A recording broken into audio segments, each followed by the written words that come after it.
you အခုဒီ profile မှာဆိုလို့ရှိရင် sketcher နဲ့ဒီ pin track ကဒီ model လေးတစ်ခုကို model လေးနဲ့ runner လေးနဲ့အစားအဆောင်တူတူရဲ့လေဆွဲပြပေးသွားမယ်အကယ်၍ပေါ့နော်ဒီ sketcher နဲ့ဆက်ဆက်ပြီးတော့ပဲဖြစ်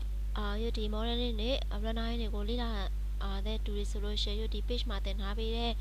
modeling tutorial လေးတက်မှာဆိုလို့ရှိရင် one story building design တွေပါမယ် two story design လေးပါမယ်စရရွဒီ design လေးဆိုလို့ရှိရင်ဒီကနေသွားပြီးတော့လေ့လာသွားလို့ရပါတော့ဒီမှာဆိုလို့ရှိရင်ပုံစံအမျိုးမျိုးအစားအဆောင် tutorial အနေ tutorial လေးဒီထဲမှာဆိုလို့ရှိရင် page မှာတင်ထားပေးရလဲရှိရဲokay ဆိုတော့ဒီမှာဆိုလို့ရှိရင်အစပြီးတော့ဆွဲကြည့်ရအောင်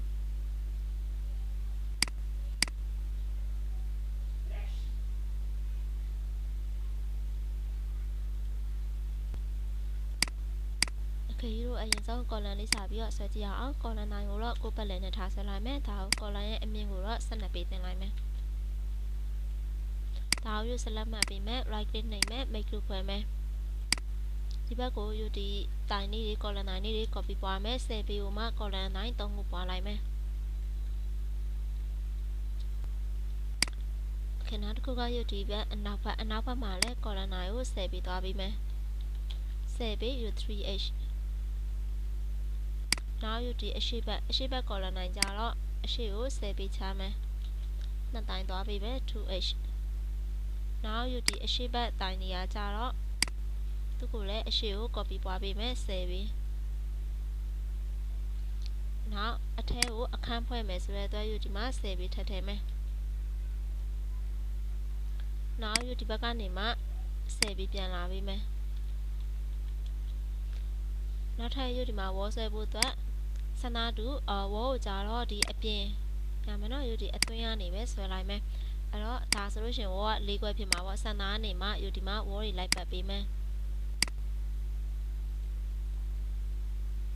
okay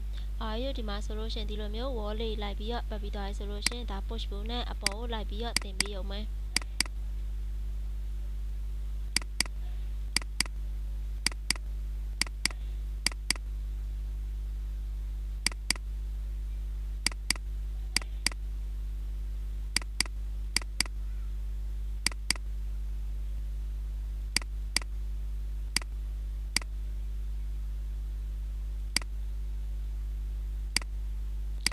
နောက်ထပ်တစ်ဆင့်ကတော့ဒီမှာ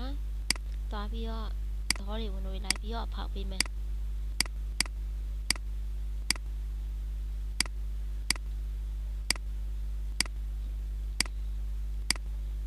အဲ့တော့တကားတွေထည့်ဖို့အတွက်ဝင်လို့လည်းသွားမယ် 3D warehouse ကနေမှ DAW file လေး download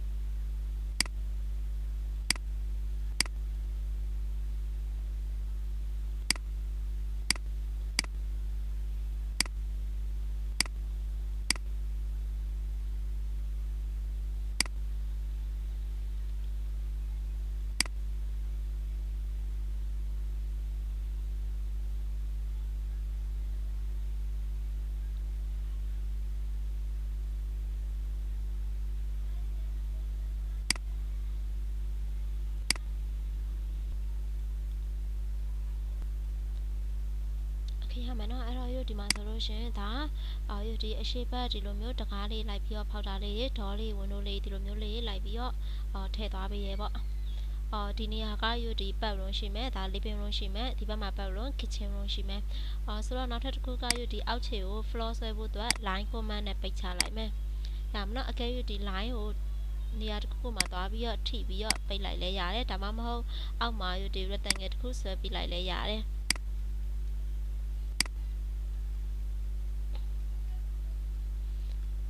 ရမှာအကယ်၍ဒီ furniture လေးလိုချင်တယ်ဆိုလို့ရှိရင် 3D warehouse ကနေသွားပြီးတော့ model လေးတွေခေါ်ထည့်ပြီးတော့အသုံးပြုပေးလို့ရတယ်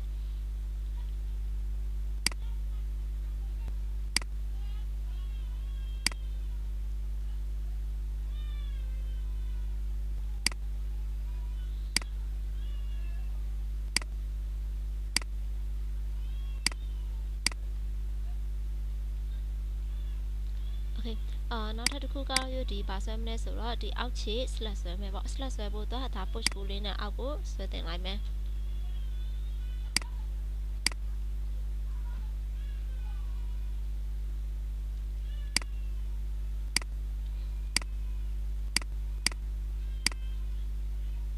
နောက်တစ်ခုကဒီနေရာမှာ start ဆွဲမယ်လှေကားဆွဲဖို့တော့ line command လေးနဲ့ပိုင်းပြီးသွားမယ်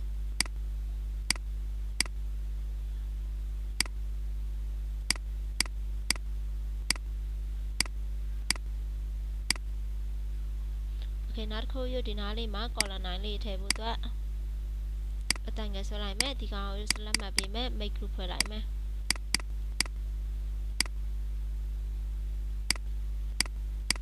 နောက်ဒါကို copy ပွားပေးမယ်ဒီအောက်ခြေအနေမှာ rectangle တစ်ခုထပ်ပြီးတော့ဆွဲပေးမယ်နောက်ဒါကို select မှတ်ပေးမယ် make command ဖွဲ့မယ် create ကိုနှိပ်မယ် move command နဲ့အပေါ်ကိုပွားပေးမယ် right click edit command နဲ့ push pull နဲ့ column တိုင်းထိပ်ထိကိုဆွဲတင်လိုက်မယ်โอเคဒါကဒီ runner design ကတော့ကို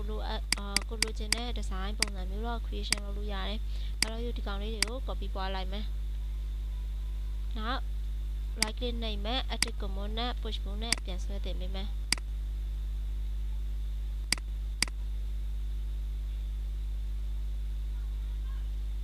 ပြန်ရမနော်နောက်ထပ်ဒီမှာတိုင်းထည့်ပေးမယ် right click make group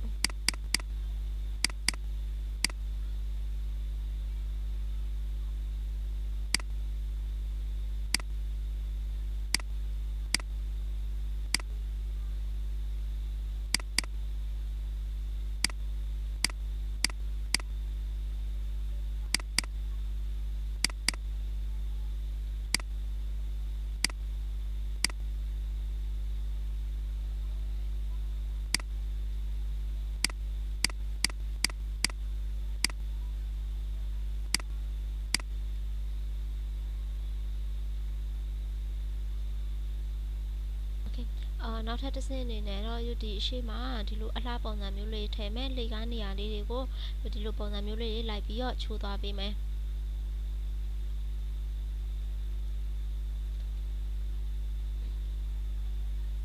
ဒါမှဒါအရှိ runner နေရာလေးကိုဒီလိုပုံစံမျိုးလေးထည့်ပေးပါမယ်နောက်ထပ်တစ်ဆင့်ကဒီအပေါ်မှာဘာလုပ်မလဲဆိုတော့ခေါင်းမိုးထည့်မယ်ပေါ့ခေါင်းမိုးထည့်ဖို့အတွက်ဒီအလွယ်တကူဘယ်လိုမျိုး creation လုပ်လို့ရမလဲဆိုရင်အပေါ်ကိုအမိုးဒီမှာ rectangle တစ်ခုအုပ်ချလိုက်တယ်ပြီးတော့ဒီထိပ်အရှိထွက်မဲ့အစုံကိုလည်း rectangle နဲ့အုပ်ချပေးမယ်နောက် push pull လေးနဲ့အပေါ်ကိုဆွဲတင်ပေးမယ်နောက်ထပ်တစ်ဆင့်ကဒီမျက်နှာပြင်ကိုဆက်လက်မှတ်ပေးမယ်1001ဆိုတဲ့ plugin ကိုအသုံးပြုပြီးတော့ဆွဲသွားပေးလို့ရတယ်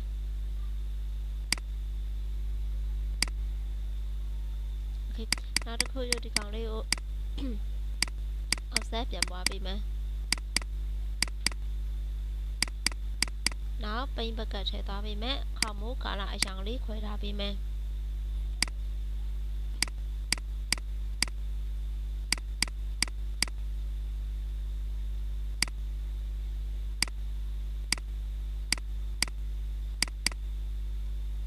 โอเคဒါဆိုလို့ရှင်တော့ဒီမှာပုံညမ်းလေးရသွားပြီပုံမှန်ဒီအစာအုပ်တစ်ထပ်ပေါ့နော် one story building လေးတွေမှာဒီလိုမျိုးပုံစံလေးဆိုလို့ရှင်ဒါအထဲမှာလူစနာပြောတာတလို့မျိုး living room တစ်ခုရှိမယ် bedroom ခန်းလေးတစ်ခုရှိမယ်နောက် kitchen room ရှိမယ်ဒီပုံစံမျိုးလေးတွေဒီလိုလေးတွေယူဆပေးလို့ရတယ်ဆိုတော့ဒီ model ကို runner လေးတစ်ခါလေးလုပ်ပြပေးသွားမယ် runner လေးလုပ်ဖို့တော့ဆိုလို့ရှင်တော့ဒီ luminous license plugin နဲ့တခါလေး runner ချပေးလို့ရတယ်အဲ့တော့ luminous license plugin သုံးဖို့တော့ဒီဘေးနားမှာရှိတဲ့ license ကိုတစ်ချက်နှိပ်ပေးမယ်โอเคလူမြန်နဲ့ရောက်သွားပြီဆိုလို့ရှင်ဒီမှာကိုထည့်ချင်တဲ့ model file လေးတွေခေါ်ပြီးတော့သုံးပေးမယ်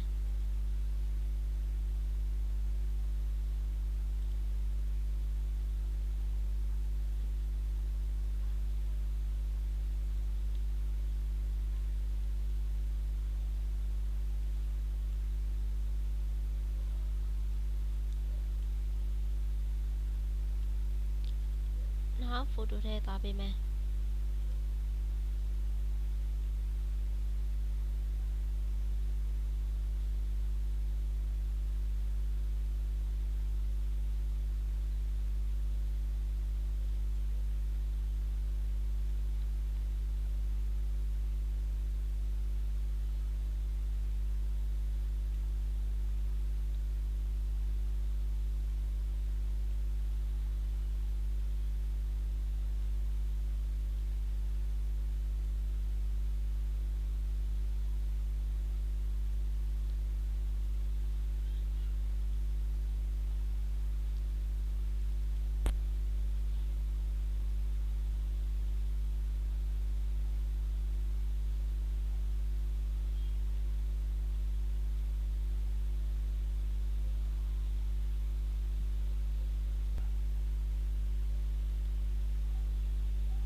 ခါရွဒီဘက်ချမ်းမှာလည်းဒါဘက်ရုံတခန်းထဲလို့ရမယ်